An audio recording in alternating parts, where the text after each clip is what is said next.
Yeah, so it was a large class assigned, so I guess don't want to be too long-winded, but a lot to talk about. Signing days escalate where it's earlier and whatnot. So there's still some recruiting to do, although we've got a lot of it done.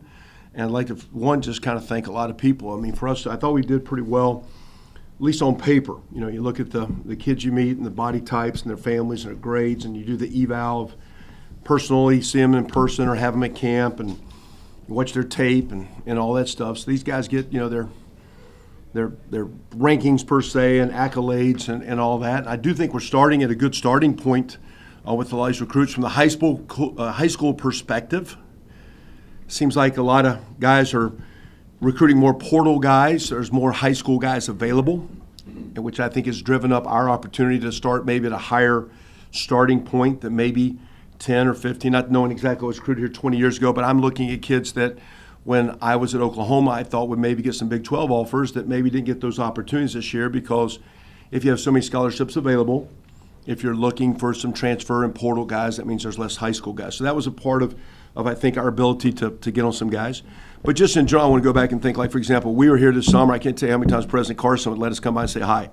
Even this past weekend was trying to get it set up to see him, or Rick Dixon is entertaining some recruits at 11:30 Saturday night at his shooting pool and hanging out with some parents with us. So whether it be the top of our administration, through all the people we meet on campus. This past week, I had a dad come up and say, my son is at a team that doesn't like your Adidas gear, and your equipment guy just did a great job explaining the product you guys get. You're a training satellite for Adidas, all the shoes. And my son feels a lot better about Adidas. He goes, it was actually not in your favor prior to a conversation our equipment guy had. So there's so many people that go in from around campus. Always a great vibe on campus. Always great. We used several car dealers the last few weeks to get some nicer, bigger cars, because big recruits have big families. So to ride around in a little sedan, you need an extended SUV to show some folks around. So we had car dealers on point helping us. A lot of great restaurants. Our folks at the Indigo and down at the Doubletree help us out with some lodging. The Society Burger is always available for Saturday afternoon lunch. We're going to Mondo's and Charleston's and where do we go downtown all the time? We go to Fixin's is a great place the guys like downtown. We had a bunch of restaurant folks that always accommodate us. And our players do a good job of hosting. And then most importantly, I think our coaches did a great job. This class was kind of built the old-fashioned way. This is hands down the number one class in the nation, non-NIL, because there's not a penny spent on those guys NIL.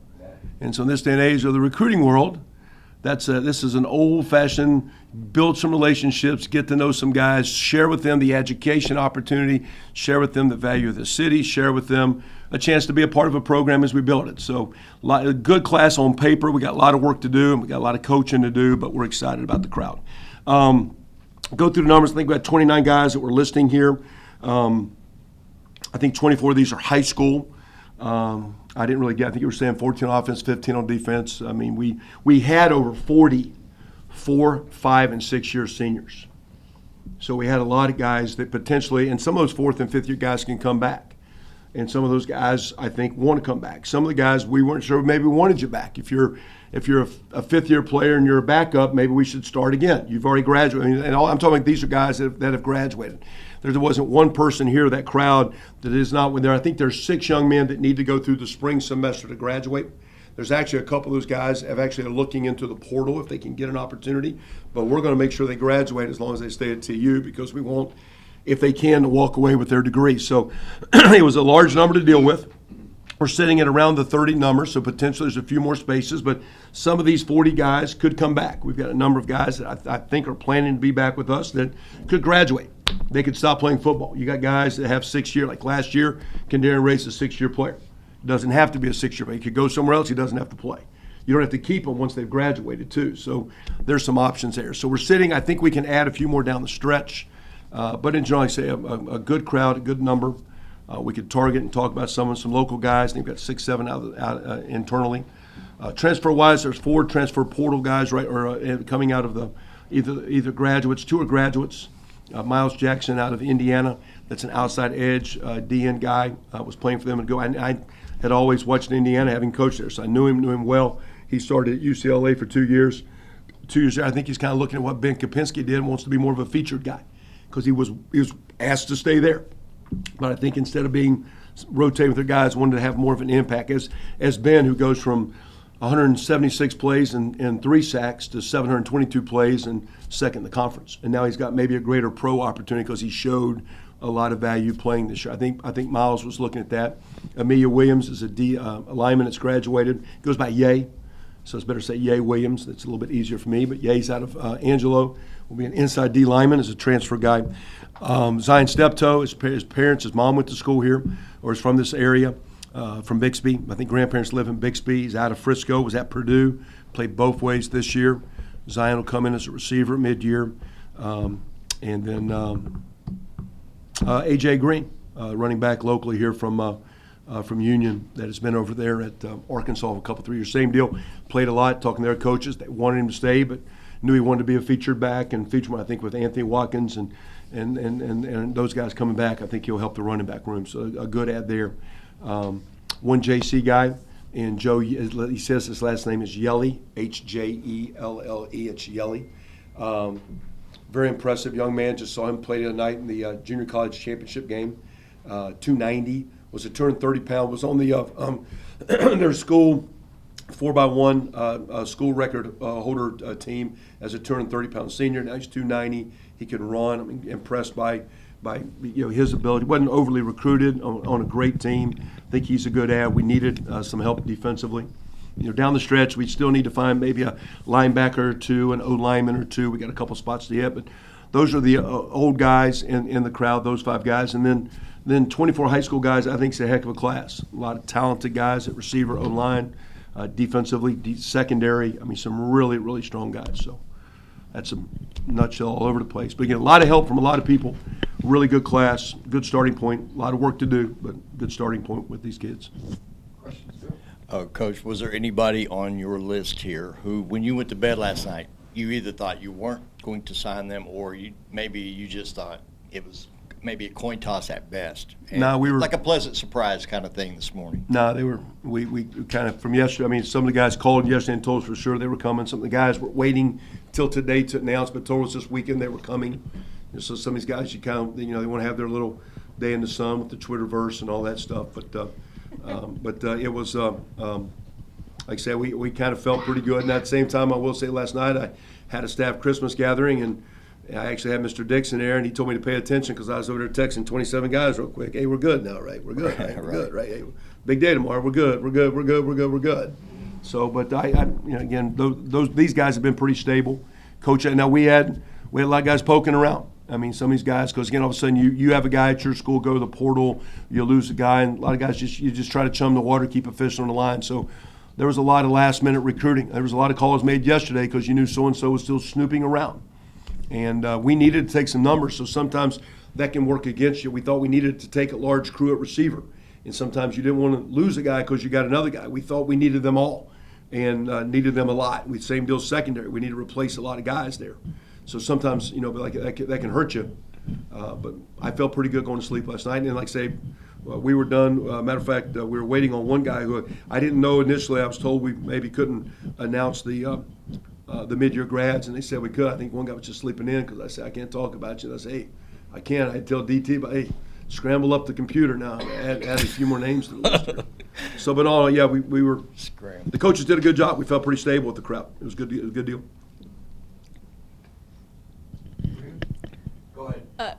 Obviously, there's not, quarterback on this list. You had the transfer portal's been with Fuller and Braxton now in it. Just overall, what did you kind of talk to those guys about before they entered the portal, and just wise words to them? To them entering the portal. Our guys? Yeah. Well, the conversations were really pretty good with everybody because in this day and age, it's kind of the way it is. Matter of fact, they even talked this morning, like our initial thought was, if all 3 of the guys were coming back, we wouldn't want a portal guy. Then I had a conversation today. I said, well, maybe we should, but it's not my job is I have to make sure the roster's sound enough. You watch the NFL and the guys that you're seeing play on Sunday, who was that guy? You never heard of him. And last year we actually played 4, so you need more. Right now we're holding on 2 scholarship guys. I think Roman wanted to graduate, has a year to look somewhere else if he wanted to. Braylon decided yesterday to go and play. I haven't talked to him. But the conversations were, first of all, I think a couple guys I'm confident went there thinking, not the conversation I had, but wanted to know they were going to be the starter. And I'm like, we're 4-8, nobody's a starter. All jobs are open. You know, you've won 4 games. A year ago, you guys would have told me who the quarterback is. Now you're going to tell me somebody else. So you tell me, right? If I was sitting here a year ago, I think there would have been a common thread. Now there's going to be a common thread. All I get to do is watch practice every day. And the guys, we need to be a lot better. We need to coach a lot better. We need to play a lot better. We got to develop a lot better. We got to recruit a lot better. And that's all we're going to try to do. So, but at the same time, in this age of the portal, you have the right to do that if you want to. Just buyer beware. A number of the kids I think left. Again, there's a couple that would have loved to have stayed. I thought would help us.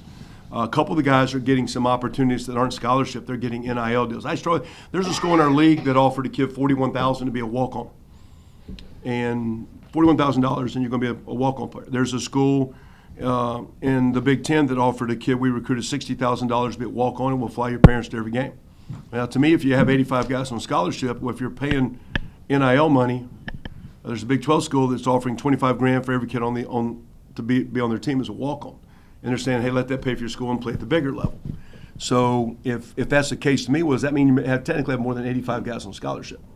If you're using NIL, now you're saying everyone should have the right to brand, and I'm a walk-on, so I do not want to. My son's a walk-on, so he'll be mad at me for even saying this. I don't want to deprive the walk-ons. Matter of fact, I wish Ohio State would give my son what these other guys are offering. I'd feel better about that. I mean, but at the same time, that is a little bit of the dynamic right now. So, for example, we have a guy that's accepted to go somewhere to play, but he's not getting a scholarship. Now, the thing about the NIL money, you get hurt, the scholarship keeps going. If you don't perform, if the coach changed, the scholarship keeps going. If you're not doing well, they can reduce. It's just basically cash on the side. So there's a little bit of performance. That when you're signing a scholarship, there is by the national letter of intent and by the financial tender that everyone signs at each school. There's bulletin points that protects the student, protects the family, and protects the school. And so contractually, it's better to sign a scholarship. But not everyone's getting that. I think a number of the guys that we had going in the portal were not playing and just wanted to play. We didn't tell them to. I mean, if they want to stay, they can. But I did tell some guys right now, you're going to maybe be a backup right now.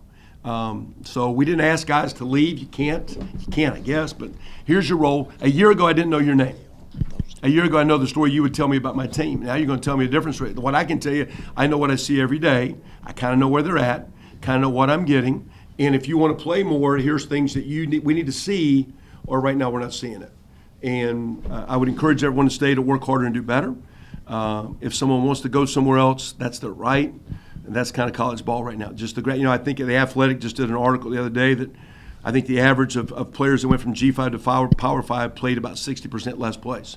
There's a couple guys knocked it out of the park, but there's players that had 15 touchdowns and 1,200 yards receiving, go have 4 catches and 38 yards of offense this year. So, again, we weren't mad at anyone for leaving. It's a little bit of the rule. And at the same time, you live with it. We didn't pursue a lot of portal guys. We're still pursuing some down the stretch. We'll get a few more. We went the high school route because we thought, now we're going to be young and green and wet behind the ears, but we thought there was some upgrade in talent bodies, so we kind of went that route. Last season, we talked about the struggles in the wide receiver core. Almost half the new offensive guys you're bringing in, wide receivers. What were you looking for in that group? Well, we need to be bigger, for sure. There's and even prior to me getting here, when I would talk to the strength coaches, I think, I know there are 2 of the players that you guys know well that showed up here at 147, 149 pounds. One of our top DBs came in at 174, and I said, you guys think he's big enough? And he's 174. That's 30 pounds down the road from where those guys started. And those guys now have gotten up into the 170s. They're getting there. So we need size. I think there's some good playmaking ability. I didn't talk about the guy specifically. I can hit some bulletin points, but if I hit him real quick, Jacob Emmers has just won state championship. He should be. He was a guy that had committed to us last week, but wanted to go through 2 weeks ago. He wanted to go through the state championship in Texas. Just won that title. 195-pound, thick-legged, plays the slot. Looks like an old running back in the day. Great ball skills. I think he broke his dad's a basketball coach. I think he had a break in his fib last basketball season in the summer. So he kind of lost summer. Started the season slow. Had a lot of Big 12 guys poking around. A lot of good offers. I think he's a dynamite player. Joshua Smith is a big 6'4", 220. Told me last week he ran 10.67 and a 4.46. I mean, big guy. Texas Tech was hard on him. We had to fight. Coach Switzer did a phenomenal job with him. Big target, big kid, special kid. Playing goalie right now in soccer, huge. I mean, he's a huge, great-looking prospect. Those two are in the Dallas area. Joe Williams is kind of an athlete. He was a quarterback till this year. He's at Mansfield Summit. Joe's a big 6'2", $195. He's the district athlete of the year as far as in the athletic position because he played both ways. He was a quarterback. We brought him in as a receiver. I showed him to the DB coaches, and I think Coach Polizzi thinks he's the top safety that we brought in. And we're bringing him. So he's a dynamic athlete. Again, kind of recruited pretty good, but just a great-looking kid, $195 as a high school kid. Alex Green out of the Hutto Hippos, right there out of North Austin, Round Rock area. Alex had over 2,000 yards receiving this year. It was second in the nation. Had 102 catches, 2,000 yards receiving, second most in the country. The 8th all-time best year in the history of the state of Texas receiving yards. Pretty good player. Academic kid. Northwestern was pounding him yesterday. He's an academic kid, 2,000-yard guy, kind of fits us pretty good mode. We got Corey Smith out of Brownsburg, Indiana. He had committed to Minnesota a while back, and that recruiting got a little south. West Virginia came in on him. I was fortunate enough being the head coach at IU. I knew that place pretty well and knew that coach very well. And Coach Switzer got up in there, did a great job. He was just here last week. I think he's, again, 6'1", 180, 83, a bigger guy. Those are all big guys. You know, the kid at Hutto's 6 foot 180, 195, 190, 220. I mean, those are bigger receivers. And then we got Zion Steptoe, whose family went to school here. He's out of Frisco, was a first-year player at Purdue. Again, another talented skill. He actually played this year both ways. He actually played the last 2 games at Purdue as a corner, as a freshman up there, and was a special team player of the game a couple times. So that's a good crowd. That's a good-looking group. Like I say, Coach Switzer did one well of a job recruiting those guys. And then you throw Jackson Ford in there as a tight end. He's committed to Oregon. A lot of decent offers earlier. I think some guys kind of thought he was a D-line type prospect as well. His dad played, I think, at BYU and at San Diego State. He's at Melissa, Texas, which has an unbelievable school, great facilities, a great-looking prospect, 6'6". You know, I mean, he's standing beside Luke McGarren. He looks like Luke an inch or two taller. And there are guys like that. That's a nice ad. We're still fighting to find a quarterback to go with those guys. We got some mailboxes. We need somebody to deliver the mail to them. But they're pretty good at that. Like the old lineman, you were getting Brody Duffel last week. We swung like heck to get a Bixby guy in here and had to fight like heck to get him on board because he had some other opportunities and good offers. And you don't take for granted that you're from Bixby and we got you. That was a fist fight in there Sunday with him and his folks. Like, no one's going to do for you what this school is.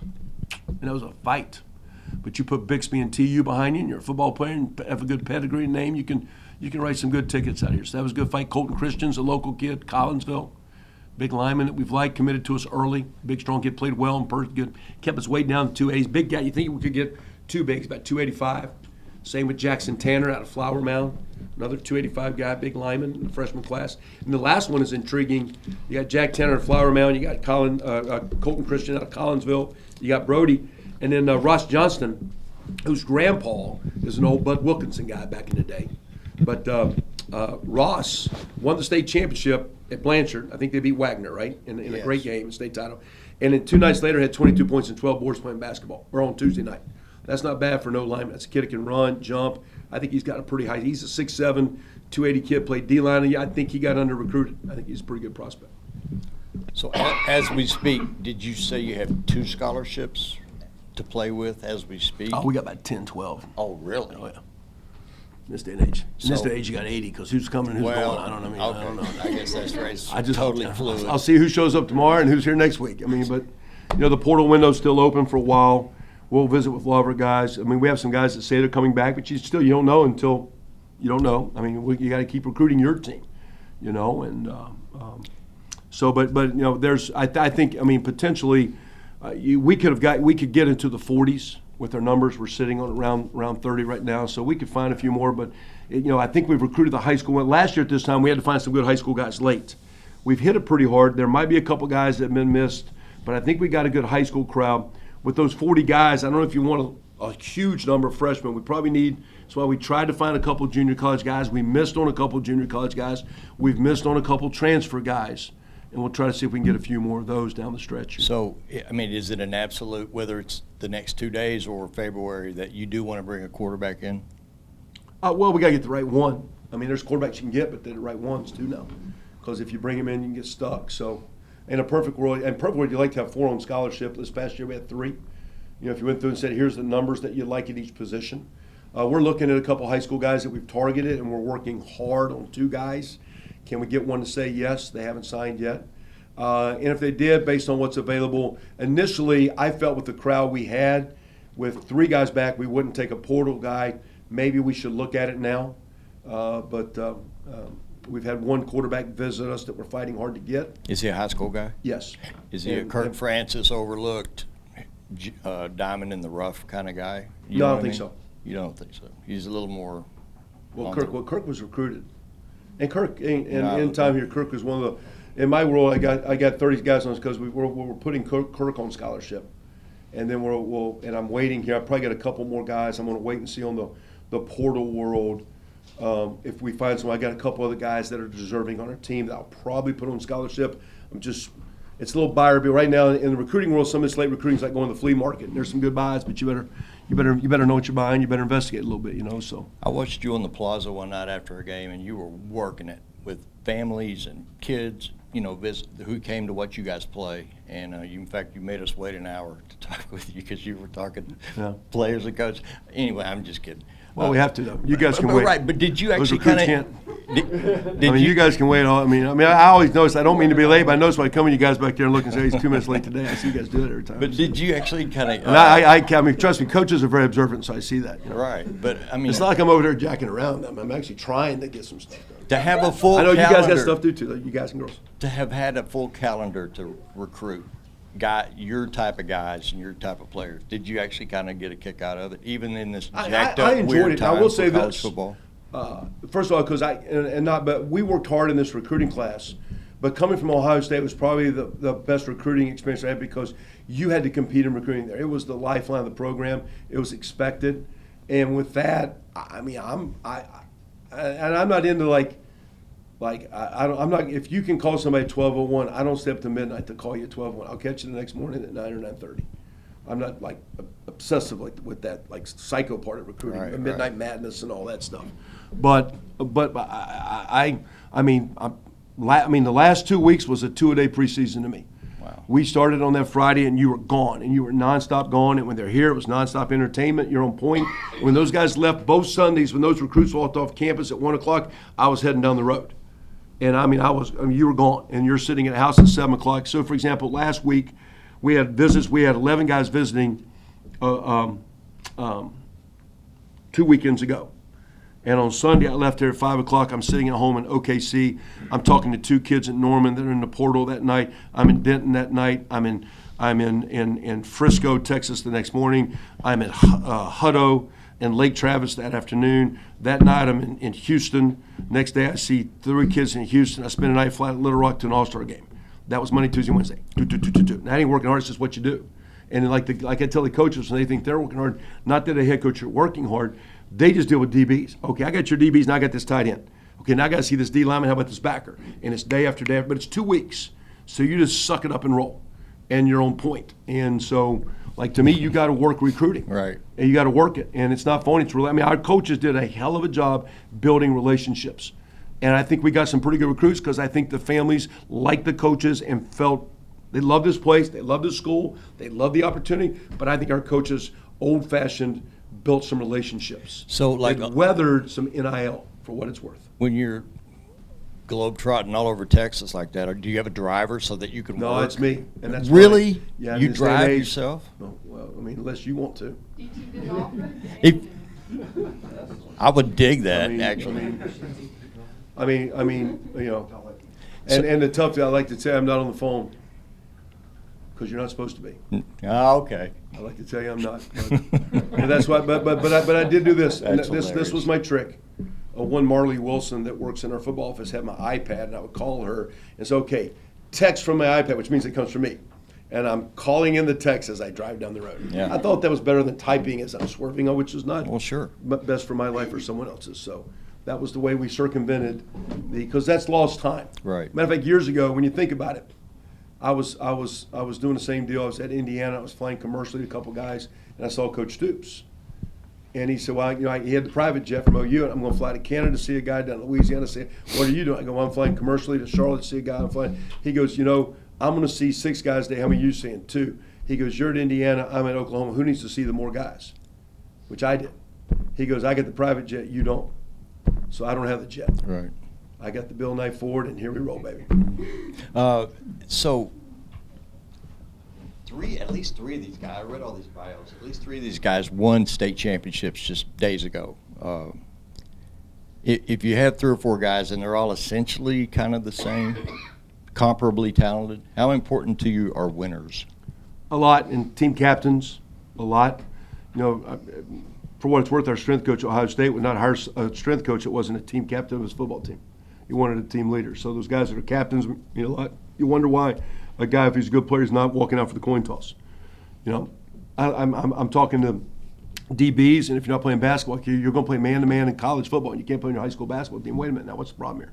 So I like watching Elijah Green playing basketball the other night. Where are we at? We're down in what's that town just east of Midwest.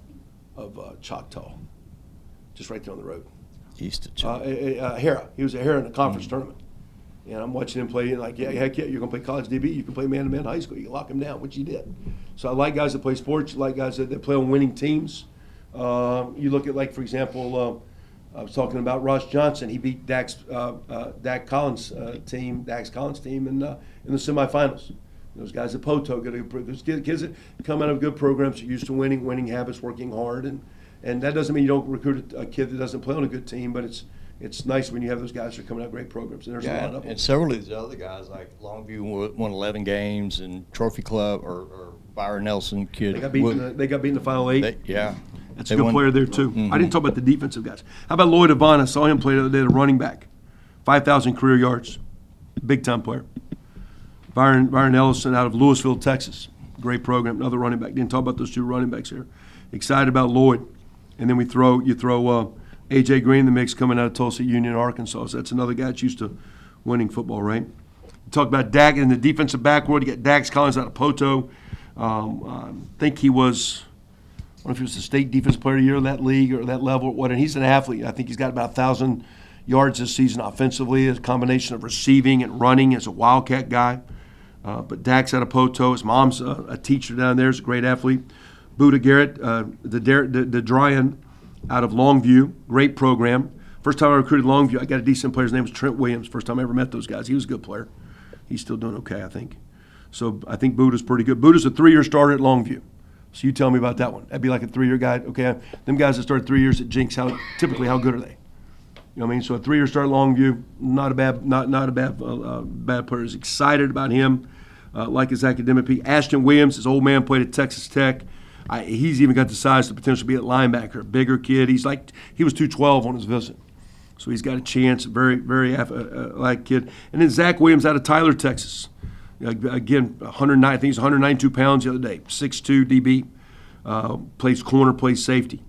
The best DB of the litter of all those guys might be Dante Scott, 6 foot 175 out of Canada, who's the district defensive player of the year down there. Outstanding player. I had a kid at Ohio State from there, Baron Browning. He's a great player. It's a great program down there. And then Elijah Green out of Classen, SAS, is a tremendous athlete. When I went by school, he was decked out in his ROTC unit. See, he's all shined up, coat and tie. He's a 3'6" student. 187 pounds, 6'2". The prospects were bigger than their host on the visits. I kind of got fired up about that. It's kind of I don't know if they can tackle, but they're good-looking guys. That's a good-looking kid right there. Linebacker-wise, only one. We need to get a couple more linebackers. Quavius Dunbar played running back, really good player out of Arkansas, small rural downstate Arkansas near the Mississippi border, downstate, southeast Arkansas. But we need to finalize another backer or 2 in the class. And the D-line, we talked about Joe Yelly. We talked about Miles J. We got Willie Upshaw out of Flower Mound. Was one of our early commitments out of Flower Mound. Marcus, same high school as Jack Tanner, our O lineman. We've got Amelia Williams, we talked about, a D lineman. We've got Will Smith from Choctaw. Will could also be a tight end. He's playing basketball right now. Great-looking athlete. I think Will and Elijah are two of the top 10 players in state by rivals in the state of Oklahoma. Those are two good in-state guys. And I'm missing one D lineman. And Mason Fleming, we got here late, was an Arizona State commitment. And with the coaching change, he and the new coach didn't like him, whatever. They kind of cooled their jets a little. We got him up last week, and we were able to get him on board, which was a good ad. Sure. Sorry, this was a follow-up to like 8 questions ago. When you're recruiting Brody Duffel, you said it was a fight there with Bixby. Yeah. How much are you talking with Lauren Montgomery, and how much does the relationship there help in situations like this? A little bit, but not a lot. But I will say, you got some great coaches. Great. I mean, I just say it's a fight because the kids want to. Hey, you're going to win now, right, Coach? We're winning. I'm at Bixby. We win. We win a lot now. I know it's a great education, and he's got other schools. He's got schools throwing him NIL money, and a lot of them. Hey, come to my school, and here's $30,000, and those are schools in our league. Okay, come to my school, get a great education. Okay, now we're a better school, but still, money talks a little bit now, right?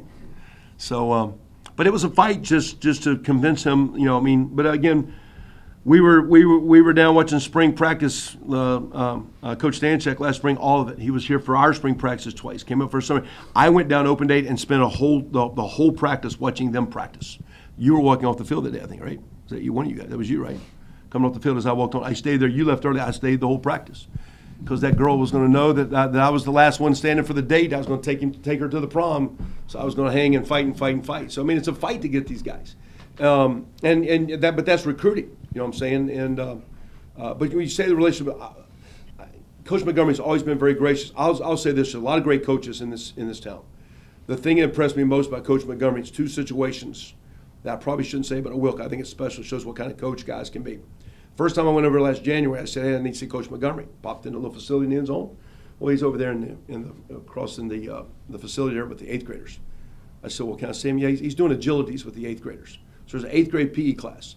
And there's the head football coach of a guy's won 9 of the last 8 titles. He's putting 8th graders running through bags. And it wasn't football players, it was the 8th grade class. There were guys, girls, it was non-athletes. You could tell so-and-so was in the band, guys on the debate team. I mean, wasn't athletes, but every kid was going through agilities because they're teaching. In this age, we don't teach athletics. I think that school's a great district, and they're trying to teach kids how to be mobile and move and all that. I thought it was pretty cool. That day I went to practice this year. I said, "Lauren, I'm going to come down and watch you practice. What time you guys going?" He said, "Coach, I won't be there today." He said, "But my coach has got you. I'm taking the JV team to Ponca City. I don't like the way they're playing, so I'm taking them." So here's a guy that's a head coach of a great program, and the 2 times I'm down there to see him, he's hanging out with the 8th graders and the 9th graders. So in case you're wondering, about 2 or 3 years from now, they're going to be good again because he's got them guys coming too now. They just keep coming. So that impressed me, just the type of guy. So one, I just think he's a heck. But no disrespect, that Category Union, we just lost a retired and all-time great one up here to watch. So there's some great coaches that don't backseat anybody, but truly impressed with not only the program, but just the way Coach Montgomery. I think it's pretty cool. Now, you're going to hurt me for all the guys. Like Bobby Klink at Sand Springs, that's my OU guy. I got guys all over the place now. So, and some of these guys at some of the smaller schools are awesome. I've been impressed with the coach down at Edison, crossing paths with those guys. A lot of the Booker T guys. We got a lot of great coaches in our town. And I don't say they help me, but we're there enough that they know we're trying. They don't hurt us. And I don't expect them to help us. I appreciate them opening their doors and giving us a fighting chance, and Lauren's always done that. But I share that. It's a unique story about Lauren, but I don't want to – those guys, he gets enough notoriety, and he's probably mad at me for saying that. But that was an impressive – for example, when Coach Switzer went to Brownsburg, the coach texted me, said, we had a bomb threat, and we had to send our kids outside. And our kids in the weight room were dressed in workout gear, and they're in Indiana, and it's like 30 degrees. He says, "I went and got parkas." He goes, "Your coach was handing out parkas to my students." He goes, "What a great guy." That's my opinion of Coach Montgomery. Like, hey, just a good coach being a good guy. Most of us, you want to try to be good guys, and that's what's impressed me about those guys and the quality of coaches in our state. We'll be down at the Oklahoma High School coaches thing here January 11th and 12th. There's a big state function that we're a part of that, and we'll go see those guys. So love our coaches in our state, and a lot of respect for Coach Montgomery. In the short sample size that you got to see of Kurt actually playing, what made you feel to put him on scholarship, and what was the reaction once that conversation Well, happened? and again, I got a couple other guys deserving. I just felt with the portal world, first of all, he needed to know that we recognize that we could go recruit somebody. But we said a year ago you were going to be the scholarship guy of this class, but we didn't know enough that we were going to guarantee it, come prove it. I told him back in October, before he'd ever got on the field. I said, "Hey, you've done show me you're going to be a good player. You'll be fine. So I just told him before, and I just thought in this day and age of the portal, those guys, I just wasn't trying to buy him down, but I let him and his family know I appreciate him. There's a couple of guys I haven't had I've had the conversation, but I haven't told them they have it yet. I want to see, was there a portal opportunity that we could get someone that we thought might could have greater value that maybe we haven't found yet. So, last year we put Walter Youngbarrow on scholarship. We've now put in Kirk will start in the spring, and he was all fired up about it. But today, as we called recruits, I called him and said, hey, man, you were talking recruits. You're one of my good recruits. You're on scholarship too. So I thought we could, since we didn't do it last year, I actually called him up and said, and started screaming and yelling like it was official or something. I think he thought it was corny. I thought it was pretty cool. That was just me. You got players from 7 different schools in Oklahoma that are recruited. Just do you feel like you've reached where you'd hope to be as far as recruiting here in Green Country in Oklahoma? Yeah, you're not going to get them all, and you're not going to like them all, and they're not going to like you. It's part of it too. But we're trying. we get a kid from Poto. Like last year, we get Crooks was from where's he from over there? And where's Camden from? I went blank here. Come on, where's Crooks from? Cushing. He's from Cushing. Yeah, he's from Cushing. So we had a few of those schools. We've been out in the western part of the state. Classen in the city. It's a smaller school. But you get a Bixby guy. It's one of the best teams in the state. Choctaw's been playing well, So we start there. We each week we either start our way out or work our way back. Well, January recruiting now has changed where you're allowed in January to finish up this class, which we'll see what's available. But you start next class, you can now talk to them. So we'll be hitting in January. We come back out January 12th. Recruiting's now dead with the holiday season, the bowl season. There's a coaching convention, but starting the 12th, you go back out for 3 full weeks, and you're making contact with those guys. I've met this past week on Monday and Tuesday and went through every position. Who are your top 25s? Who are they, and where are we going to see? I've got my tentative list. Okay, here's what I got to see, and I got to start mapping out my January schedule because I can be out January.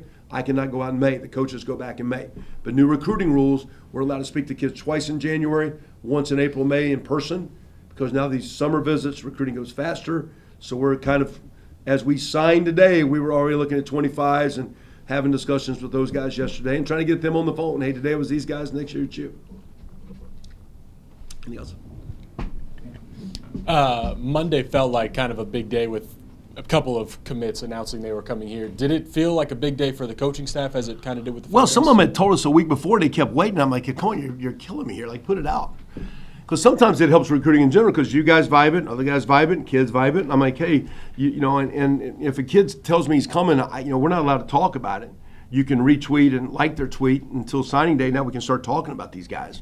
And so, I wasn't trying to steal their, but help us out. So a couple we knew became officials, so it's steamrolled. And then some of those guys were just coming off that weekend. They had told us Sunday they were going. They were just waiting to announce. Everybody's got to do the official Twitter drop, and they got to get their videos right and all that. So we accommodate that and just sit there and wait.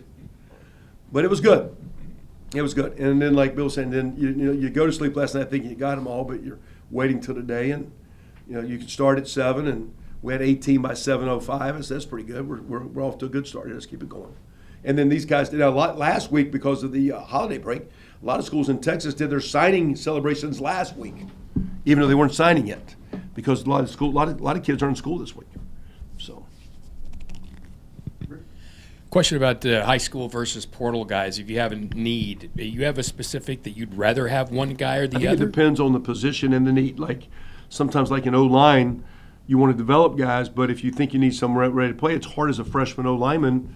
We've had a couple freshman quarterbacks the last years come in and play well as freshmen. That's hard.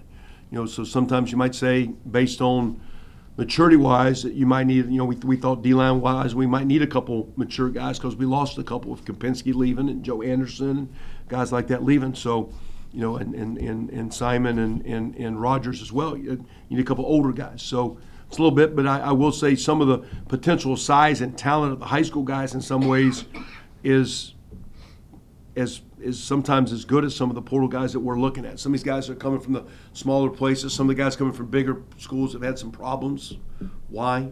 What's their academic issue, or what's their social pattern issue? Why are they not doing well? Why are they looking to change?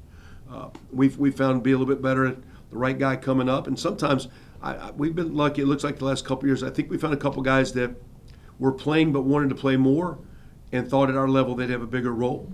Where I think some of our guys going up are going to maybe see their roles not going to maybe be what it was, So it'll be interesting as that plays out. But I go back to where I started. The high school talent starting level is higher than I think it's. And again, I can't say I saw what these classes here were 10 years ago, but what I saw, I would recruit that might get the KU or the Missouri or the Iowa State or the TCU or SMU offer is not getting that offer now. And that's helping us. I think that's why I think on paper these kids are rated higher and look good. Coach, have you encountered guys who really, in a pretty upfront way, ask you about NIL? Oh, yeah. And even though it is legal and it is common and universal, is that a red flag for you if that's an aggressive if that's an aggressive part of the conversation? Yeah, I just aggressive. Like right now, what we've been able to do, what Rick's done for us, has been able to provide enough with our academic enhancement, with the case fund, these donors, he's got to give us enough money that we're now able to potentially, with the majority of our students, max out the full scholarship, which we were not. The cost of attendance here is $4,500. We've been paying $2,500. And I'd say, well, why? And everybody looked at us, because we didn't have the money. We're paying $25 instead of $45. You're entitled to $4,500. The Austin Fund, which every student by rule can get, is $5,980. So our kids here can get $10,400 extra cash on top of the scholarship. Do you have the money? Rick went out and raised that. And we raised it then based on academic performance. So when my grades come back for fall, I'm getting ready to give some guys some Christmas bonuses for job well done. And we'll do the same thing in spring, job well done. Now the NIL, we have yet to promise anything because I have not been told here's what's out there for us. But I'm straight up. I know for a fact schools in our league. Here's what our league is. Here's what our competition is saying. I'm not talking like when I talked to the coach at an SEC school the other night. He said we're probably about $7.5 million. That's our NIL package for our kids. So you got kids that are getting 50, 60, 100 grand. I mean, for example, if you had 300 grand here, you could give 60 guys $5 grand. Well, you got 3 million. So that's 60 guys, 50,000. Well, all of a sudden you got your pro. What does it cost to get your quarterback? I think somebody said the other day a backup was at one of the Power 5 schools was asking for $500,000 to stay. If not, he's going to the portal. If he's got $500,000, what's the starter guide? So, a year ago, Ryan Day said, I think we need 13 at Ohio State. I never asked him where he got that number. But he's guessing, here's what it costs to get a left tackle. Here's what, if you want to stay in the game. Now, right now, I just told Rick, I said, we're not going to outbid people here. But sometimes if you want to get in a poker game, you got to ante in. I got to throw an ante out here once in a while. If you want me to get in the game, I got to ante in. Maybe you can keep pushing the pot, and I got to fold my card. But if you want me to play the hand, I got to at least throw an ante out there. And so we're getting to the point. What I like, our school was on board, starting with our administration, the way it was presented by Rick and President Carson, to enhance the academics full scholarship that you're entitled to. And that went to every sport. Mr. Dixon took care of every sport as much as we can. Now, not every kid's getting the max, because we didn't get it where every sport, every kid, but then he prioritized, I'm going to throw this much for volleyball or softball or basketball or soccer or whatever. Here's what you got. And then based on performance, what I did, instead of saying you got it, if you perform well, and I'm talking about perform well on that side of the street over there. If you're pulling your academic, for example, you can graduate, be on scholarship for a 5th year, already have your degree. You had to take classes to get a scholarship, but you can fail every class. Well, that actually hurts our academic rating. So I'm like, okay, I'm going to give you a bonus for just not hurting my academic rating. I'm going to give you a Christmas bonus for completing the job, for being in good standing. It's like, well, you're giving them a scholarship, but yeah, I've already got my degree, and you're making me I'm not even grad school here. You're making me take these classes. I really just want to play. So some ways you got to try to reward these guys a little bit, and they're not entitled to it, but by scholarship, it is there for them where they can get it. We've went the route of maximizing that. So I put up and say, here's a 70,000 plus scholarship. Here's 10,000 potential you can earn on top of that. So here's what we got. And what's that value? And then we're getting to the NIL space, but we'll get into it where I think we can maybe retain some good players and award them for doing well. And we're getting that point. But to my current team, I haven't promised a penny yet. And I know some guys, I think Ostrowski's got something with the Subway place. Doesn't he have a subs? He's got subs. So he gets a free sub sandwich. If you want to call that NIL, that's just a free meal. They've been giving out free meals to football players for years. You know, there's that bar you snuck in underage got free beer too. I mean, everybody's got that going on, right? So so I don't count that as. I guess that's an NIL deal, but it's gotten where it shouldn't be. It's gotten pay to play, and it's gotten pay to recruit. Like I feel like saying to guys, like you got guys that are offering, hey, I'm not giving you a scholarship, but here's cash to cover your school. Well, that's actually one more scholarship player. Is that? I don't think we went to go that way, but that's kind of where we're at right now. At the same time, we battled and had as good a class as we've had on paper in a while. And that was some great work. And I go back starting with it's all hands on deck. From the top of the hill to people around this community, that was a village that helped us get that recruiting done. That was a hell of a job. All right, last question about NIL. But Are you going to ante up? Because if you ain't going to ante, I ain't going to answer. Coach, it's not a TU Are you question. in or out? It's a college football question. Are you in or out? Am I in or out? Yeah, you going to chip in? If you don't chip in, I can't I'm in. answer. I'm in. I'm only answering it based on the money you get. So, Pay to talk. 3 or 4 or 5 years from now, do you see NIL kind of after a bunch of big checks have been cut to certain guys and they bail after 2 years or a year, or they don't perform particularly well? How's NIL going to look in 5 years? Well, I think you can look at some schools that are losing a lot of transfers right now. I think they promised money they couldn't come through with a check. Checks in the mail. So I think that's why you see some teams where why are guys leaving? And like I say, no one is staying here because I'm promising my academic enhancement if you do a good job. That's where we're at. But I said that years ago. Most of these people that are at the bigger schools that are contributing are typically like NFL owners. They're successful business guys, and successful business guys don't make a lot of bad investments. So if you want me to give you $1 million to support this, and by the way, I'm giving money to a guy that never plays for you, what's the return on my investment? But again, it's not supposed to be pay to play. It's supposed to be based on your image. You should get something. It's gotten into pay to play and recruiting. It's gotten into pay to recruit. So, for example, I know specifically, having dealt at Ohio State, no one at Ohio State was getting any NIL money until they enrolled in school, where other schools were giving it to recruits as they were being recruited. I'm giving your family $50,000 now, $100,000. I'm helping you pay off. You'd have parents to say, "Hey, I got a home payment here. Can you help me?" And there were schools fronting money. Our deal was, because the rule says you don't get it until you become a college athlete at that school, if you follow the rules. I think some guys are following the rules. Some are just a little bit more forward with it. It just is what it is. But like you talk about in the portal, you'll have guys post on the portal. We had guys post on the portal here within 1 minute had an offer. Well, how'd you know they were out? Because I called our recruiting team and said, I don't know who their recruiting team is, but golly, within 1 minute they got an eval to offer that guy. They got an eval, a phone number, called the guy and offered him within a minute. That's got to be the greatest recruiting team of all time. Because he just announced he was going in the portal, and 1 minute later he posted an offer. And you're not supposed to be legal tampering, so within 1 minute they got an eval, a phone number, a contact, and a call, and an offer guy. That is amazing. That's amazing Work right there. And our staff is not that good. I'm trying to figure out how our guys could do that. We have not gotten to that point yet. We're working like hell, but we ain't got there yet. Any other questions, Michelle? One last question? No. One really fast. Can I ask you? Sure. Just When you decided to go to UNC, that decision changed your life, ultimately. These kids are so excited, like they get to play at the college level. What do you remember about that feeling, getting to go play at UNC? Well, now mine was different because I chose as a walk-on, but I chose because that's where I wanted to go chase my goals, because I wanted to coach, I wanted to teach, and I felt that was the best for me. So, for example, I'm fighting at Bixby, but I looked at that kid in the eye. I said, no school can do for you what Tulsa can. No one. Not close. There's a lot of great schools. I said, now I walk into Houston, I don't have that same conversation. But I'm talking to Bixby. I said, we're not chopped liver here. We're not taking a back seat. No one can do for you being a Bixby Spartan and a Tulsa Golden Hurricane. No, you put that package together, you can knock it out of this park now. No one can. So in my world, I want to be a teacher, and I'm going to state school at Carolina. I said, who can fit me better than my state school to go be a teacher? I thought that was the best one. And I wanted to coach, so I wanted to go. So that's why I chose in my world, that's why I chose that. And I chose that.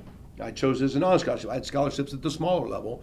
I want to play at the bigger level because I really wasn't wanting to play. I was wanting to learn how to be a coach. I want to be around these good coaches, atmospheres. So that's kind of what you sell. We sell this city and how strong this city is, because it's a vibrant, great city. And you can't. You sometimes, I know you guys know this, but sometimes you take for granted how good the city is. Those families that come in are like, wow, they hadn't been here. Like, man, this is like a cool spot. This is a cool town. Like, I didn't expect this. And then you got the vibe of the community. You got a lot of great people in this community. The worst thing about last weekend was the best thing we have is our people, and most of our people were gone because school ended. I mean, that was the best thing we got. If you get around our players, you get around our faculty, and you walk around campus. So, like I say, when you say what I remember I was chasing my goals and dreams. And we try to tell him, you chase as hard as you can. Sometimes I even tell my son that, I didn't chase being a great player, even though I led her and earned a scholarship. Maybe I should have chased being a player more. I was chasing coaching. That's what I thought at a young age. I was chasing a coaching dream. Maybe I should have chased the football dream more. I know Ryan Switzer chased the football dream as hard as he could. I know Dunbar did. I know those guys that made it. I know Michael Hunter did. My guys that made it. So and I'm talking to my players and talking at the portal last week. Hey, you want to be a pro? I see you benching 235. The DBs did it 18 times the combine last year, 15 times. You do 235. You're going to be a pro, right? No, let's get to work, right? Does that make sense? And so you see these guys chase their goals. As we recruit them, that's what we're selling. If you come here, you can chase your goals and dreams, especially if you're a Greene County guy. You can chase it about as strong as anyone. So, you guys good? Thank you. Straight. Have a great holiday. Merry Christmas.